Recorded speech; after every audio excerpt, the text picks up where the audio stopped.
Bonjour à tous. Dans ce premier cours, nous allons parler de nature humaine.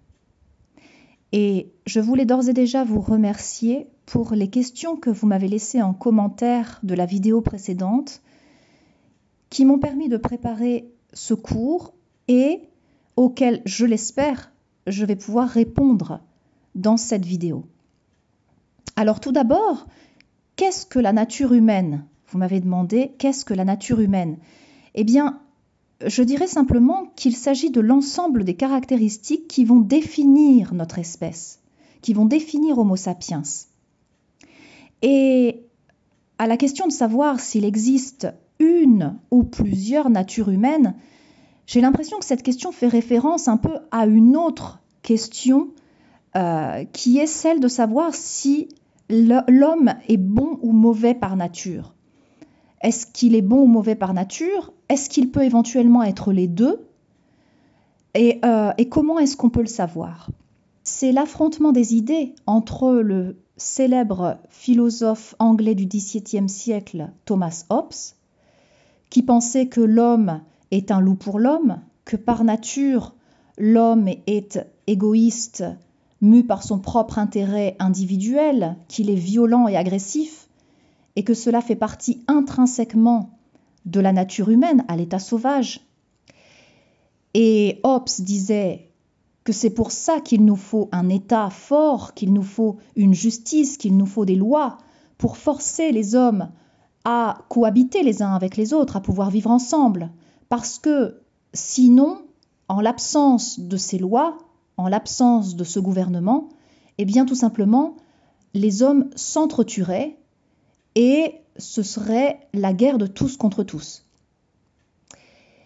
Et évidemment, ces idées s'opposent radicalement à celles du philosophe Jean-Jacques Rousseau qui, un siècle plus tard, dira que, au contraire, l'homme est bon et naturellement pacifique en réalité à l'état sauvage, que sa nature profonde est bonne, mais que c'est la société qui va le corrompre, qui va faire en sorte qu'il se comporte de manière violente ou agressive, et que c'est l'état civilisé, en fait, qui va générer ce type de comportement, entre guillemets, négatif chez l'homme, alors que c'est complètement contraire à sa nature. Alors, qui a raison ? Est-ce que les deux ont raison ? Ou les deux ont tort ? Ou est-ce que l'un des deux seulement a raison ou tort ? Et peut-être une autre question importante, c'est finalement, qui de ces deux philosophes a gagné la bataille des idées, à votre avis ?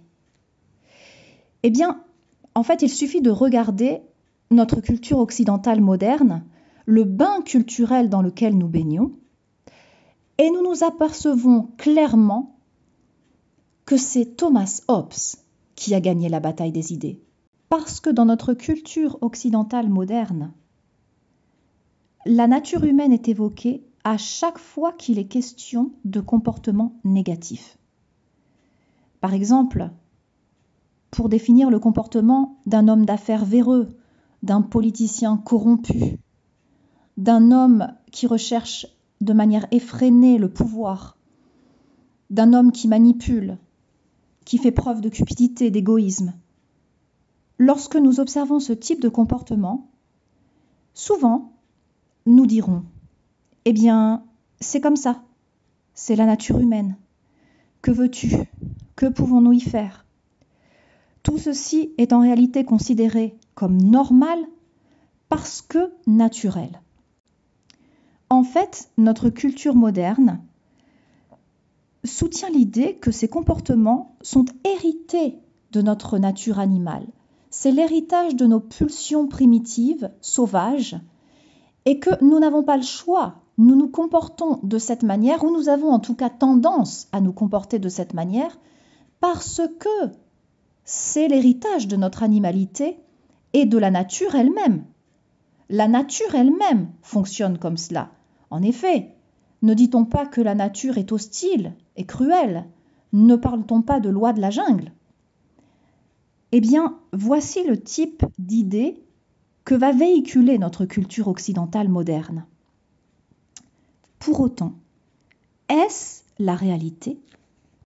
Alors, il faut comprendre l'idée que dans notre culture occidentale moderne, ces comportements sont donc normalisés.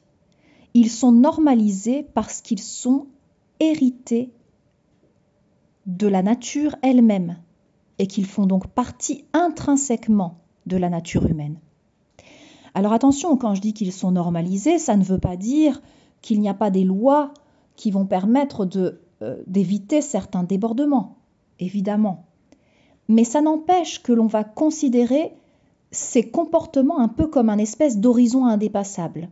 Puisque c'est notre nature, la seule chose à laquelle nous pouvons aspirer, c'est contrôler ces instincts sauvages, contrôler ces pulsions dans la mesure de nos possibilités et grâce aux lois, aux règles, aux gouvernements qui doivent être mis en place dans les sociétés civilisées. Donc il est important de retenir cette idée de normalisation. Ces comportements sont normaux car naturels, qu'on les déplore ou que l'on soit d'accord. Alors ce qu'il faut savoir, c'est que, en revanche, pour d'autres cultures, eh bien, ces comportements ne sont pas du tout considérés comme la norme. Au contraire, pour les populations natives, c'est-à-dire les peuples autochtones de la planète, les groupes d'individus qui ne vivent pas au sein des civilisations, qui sont encore à l'heure actuelle, ou vivaient en tout cas dans les systèmes intégrés à la nature, eh bien, les comportements de domination, de cupidité, d'intérêt égoïste, d'individualisme brutal sont considérés comme une sorte de folie. Et il faut comprendre le mot folie comme quelque chose qui s'éloigne de la norme, comme un comportement qui s'éloigne de la norme, comme un comportement qui est contre nature, qui est inhumain. Et ce qui est très curieux, c'est que ces peuples, justement, comme on vient de le dire, sont des peuples qui vivent immergés dans la nature, qui sont totalement intégrés dans la nature. Et on peut supposer alors que ces peuples en connaissent particulièrement bien les lois, puisqu'ils vivent en fonction de ces lois naturelles. Et nous avons donc un espèce de paradoxe, une opposition fondamentale, puisque, que ce soit les peuples natifs ou la culture occidentale moderne, tous deux se revendiquent des lois de la nature. Sauf que, pour la culture moderne, c'est naturel, donc c'est normal, alors que pour les peuples natifs, c'est complètement contraire à la loi de la nature. Donc, on pourrait se demander, est-ce que l'un des deux comprend mal les lois de la nature? Est-ce que l'un des deux interprète mal les lois de la nature? Parce que comment pourrait-il avoir raison tous les deux? Alors, les peuples natifs ne sont pas les seuls à dénoncer ce type de comportement humain comme problématique, comme une forme de folie. En réalité, les spiritualités et les religions du monde entier font le même constat. Elles pointent du doigt la même problématique. Et dans le premier extrait de texte que je vous ai donné à l'étude dans la vidéo précédente, celui d'Eckhart Tolle, eh bien, celui-ci le dit clairement, l'humanité vit dans un état mental ou un état de conscience dysfonctionnel, altéré, une sorte de folie collective. Alors ici, on peut entendre le mot folie comme un ensemble de comportements déraisonnables ou insensés. Effectivement, la violence, la peur, la cupidité et la soif de pouvoir sont considérées comme des aberrations comportementales et elles vont mener à différentes manifestations de cette folie à l'échelle de la planète. Eckhart Tolle nous parle des guerres, de l'esclavage, de la torture, la maltraitance des animaux d'élevage, la destruction de la planète. Et, dit-il, tous ces comportements ne peuvent nous mener à terme qu'à notre propre destruction.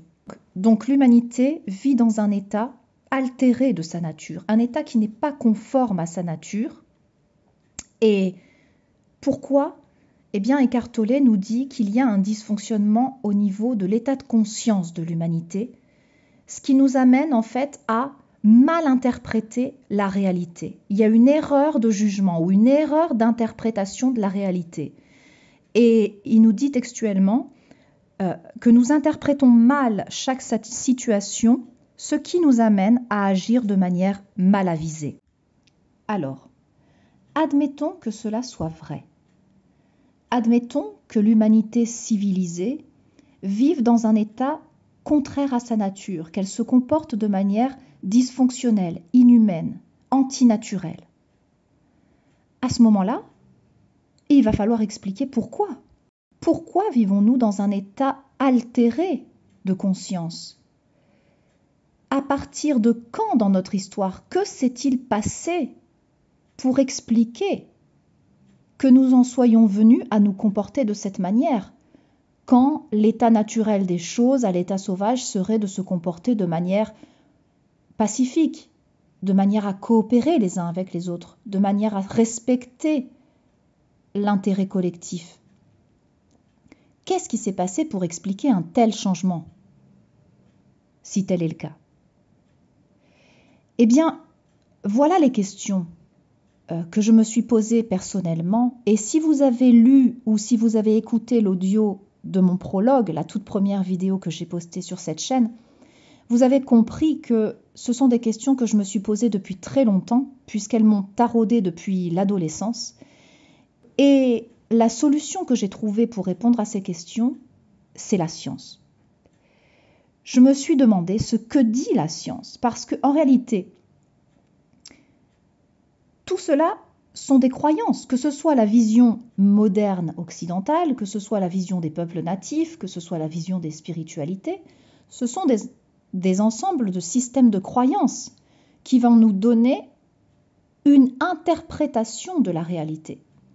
Mais pour pouvoir véritablement trancher, pour savoir qui a raison, il ne faut pas rester à ce niveau-là de vérité. Il faut être capable de prouver, de démontrer, d'argumenter, d'aller chercher des informations dans différents domaines scientifiques pour essayer de voir ce que dit la science à ce sujet.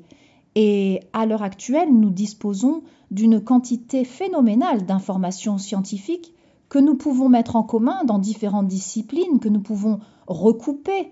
Nous pouvons essayer de faire des ponts pour essayer d'avoir une vision plus objective des choses et enfin permettre de trancher ce débat et d'arriver à une réponse définitive. Donc voilà quel était l'objectif de ce livre, du livre que j'ai écrit, Homo Captivus. Et je vais reprendre le fil de ce livre et des différents chapitres afin que vous puissiez suivre ma démarche et construire un raisonnement ensemble pour tenter de répondre à ces grandes questions qui ont toujours habité notre humanité. Voilà, c'est tout pour aujourd'hui. Je vous remercie de votre attention et je vous donne rendez-vous dans une prochaine vidéo.